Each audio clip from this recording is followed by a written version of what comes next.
जय भीम. शनिवार दिनांक 9 ऑगस्ट 2025 सम्राट वाचनमध्ये हा पहिला लेख आहे. लेखाचं शीर्षक आहे आदिवासी क्रांतिकारकांचा प्रेरणादायी इतिहास. त्याचे लेखक आहेत डॉक्टर सतीश म्हस्के. 9 ऑगस्ट हा जागतिक आदिवासी क्रांती दिवस म्हणून साजरा केला जातो. हा जागतिक आदिवासी क्रांती दिन किंवा जागतिक आदिवासी गौरव दिन साजरा करत असताना विविध शासकीय कार्यालयात, शाळा, महाविद्यालयात आदिवासी क्रांतिकारकांच्या प्रतिमांचे पूजन करून त्यांच्या विचार आणि कार्यावर प्रकाश टाकला जातो.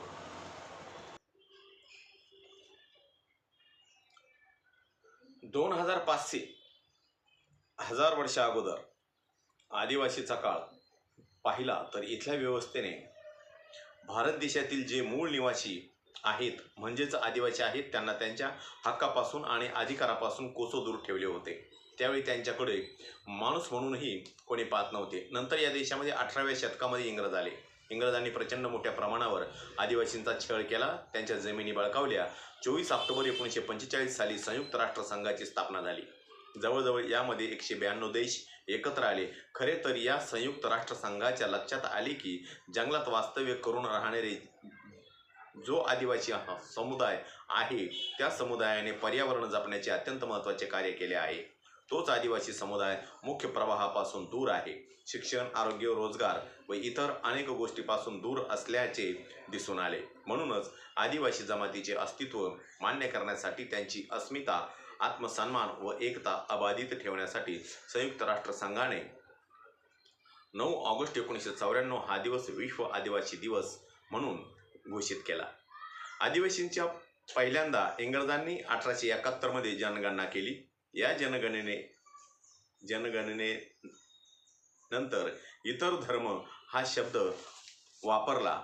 1891 साली एबोरिजिनल, 1891 साली फॉरेस्ट ट्राईब, 1901 साली आणि 1911 या जनगणनेत आदिवासींना एनिमिस्ट, 1941च्या जनगणनेत आदिवासींना ट्राईब हा शब्द वापरण्यात येत असत. 1950 मध्ये भारतीय संविधान लागू करण्यात आले. या भारतीय संविधानात आदिवासींना शेड्यूल्ड ट्राईब म्हणून उल्लेख केला आहे. यावेळी आदिवासी शब्दाबद्दल अनेक जणांनी वेगवेगळे शब्द सूचित केले होते. यामध्ये माननीय जयपाल सिंह मुंडा, माननीय ठक्कर बप्पा व इतरांनी विविध शब्द सांगितले होते. परंतु त्यांनी सांगितलेले शब्द कसे अयोग्य आहेत आणि अनुसूचित जमाती हा शब्द कसा योग्य आहे हे डॉक्टर बाबासाहेब आंबेडकरांनी सांगितले. खरं तर आजही आदिवासी शब्दाबद्दल असाच संभ्रम वेगवेगळ्या प्रकारे पसरवून ठेवला आहे. त्यांच्या साहित्य संस्कृतीबद्दलही बरेच खोटे नाते लिहून ठेवलेले दिसून येते. आदिवासी समाजाचा अनेक लोकांनी इतिहास लिहिण्याचा प्रयत्न केला आहे, पण तो संपूर्णपणे योग्य आहे असे म्हणता येणार नाही. तो इतिहास पूर्वग्रह दूषितपणाने लिहिलेला दिसून येतो आहे. तोच खोटा इतिहास आजही आदिवासी समाजापुढे सांगितला जातो. आदिवासी समाज शूर, वीर, लढवय्या, धाडसी व कर्तृत्ववान आहे. आदिवासी समाजाने स्वातंत्र्य चळवळीत फार मोठे योगदान दिले आहे. इंग्रजांच्या जुलमी सत्तेविरुद्ध, त्यांच्या अन्याय अत्याचाराविरुद्ध अनेक आदिवासींनी जिकरीने प्राणाची बाजू लावून वेळ प्रसंगी आहुती देऊन स्वाभिमानाने लढे दिले आहेत. स्वतःच्या अंगावर गोळ्या घेतल्या आहेत, तलवारी अंगावर घेतल्या आहेत, परंतु तो मागे हटलेला दिसत नाही. मरण पत्करले पण तो शरण कधी आलेला दिसत नाही. हा सत्य देदीप्यमान इतिहास मात्र अनेक उच्चवर्णीय इतिहासकाराने लिहिला नाही, तसाच दाबून टाकला. म्हणून आजही आदिवासीकडे आम्ही वेगळ्या, तिरस्करणीय, चोर, लुटारू, दरोडेखोर अशा भावनेने पाहतो आहोत.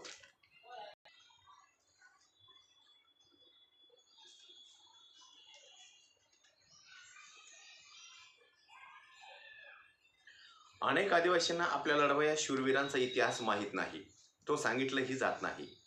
आदिवासींच्या वतनदाऱ्या नष्ट केल्या, शेतीवर जाचक अटी लादल्या गेल्या, सावकाराकडूनही आदिवासींचे शोषण होऊ लागले, त्यांच्यावर अनेक दावे दाखल होऊ लागले, इंग्रजाकडूनही छळ होऊ लागला. म्हणून बिरसा मुंडा, खाजा नाईक, उमाजी नाईक, राघोजी भांगरे अशी अनेक क्रांतिकारकांनी आदिवासींना शोषणापासून मुक्त करण्यासाठी, आत्मसन्मान मिळवून देण्यासाठी, गुलामी नाकारण्यासाठी विविध लढे दिले.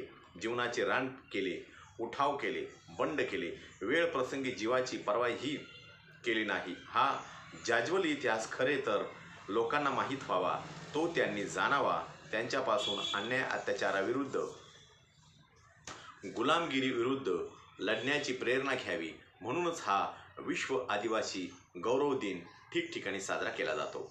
आजही आदिवासींचे वेगवेगळ्या प्रकारच्या माध्यमातून संस्कृतीच्या नावाखाली मोठ्या प्रमाणावर शोषण केले जाते. न्याय हक्कापासून त्यांना वंचित ठेवले जाते. स्वातंत्र्यानंतरही त्यांना स्वतःच्या जमिनीसाठी लढा द्यावा लागतो आहे. त्यांचे स्वातंत्र्य हिरावून घेतले जात आहे. स्वातंत्र्याचा विकासाचा उजेड अजूनही त्यांच्या पाड्यापर्यंत पोहोचला नाही, पोहोचूही दिला नाही जात नाही. आजही आदिवासींमध्ये कुपोषणाची समस्या, जंगल व जमिनीविषयक समस्या, दारिद्र्याची समस्या, शिक्षणाची समस्या, अंधश्रद्धेची समस्या, बालविवाहाची समस्या, बालकामगारांची समस्या, आदिवासी आश्रमशाळेच्या समस्या, आदिवासी कामगारांच्या पिळवणुकीची समस्या, विविध सोयीसुविधांची समस्या, बोगस आदिवासींची समस्या, अशा कितीतरी समस्यांनी आदिवासी समाज आजही जगत आहे. त्याचे कोणालाच काही देणे घेणे नाही. मीडियाही त्यांच्यापर्यंत योग्य पद्धतीने पोहोचत नाही. तरीही शासनाला मात्र त्यांचे काहीच देणे घेणे नाही. उलट त्यांच्या मतावर डोळा ठेवून विकासाचे गाजर दाखवून त्यांच्याकडे ओढले जाते. त्यांच्या या खोट्या अनैतिक वागण्याला, बोलण्याला आदिवासी समाजही मोठ्या प्रमाणात भाळतो, भुलतो व तो आपलं सर्वस्व अर्पण करतो. त्यामुळे तेही गैरफायदा घेऊन त्यांचे शोषण करतात. याविषयी उषा किरण आत्रम आपल्या कवितेत म्हणतात की, तुम्ही असे कसे दुसऱ्यांच्या ओंजळीने पाणी पिता, त्याच ओंजळीने एकलव्याच्या अंगठ्याचे रक्त पितात. कोणाच्या मंत्र तंत्र वाणीवर भाळू नका, आपणच आपले जगणे मरणे ठरवा. म्हणून आदिवासी समाजानेही आता आपल्या बिरसा मुंडा, तंट्या भिल्ल, खाजा नाईक, उमाजी नाईक अशा क्रांतिकारकांचा इतिहास आपल्या तन मन धनातून रुजवून कोणाच्या कुठल्याही गोष्टीला न भाळता भुलता अजूनही जाणून घ्यायला हवा.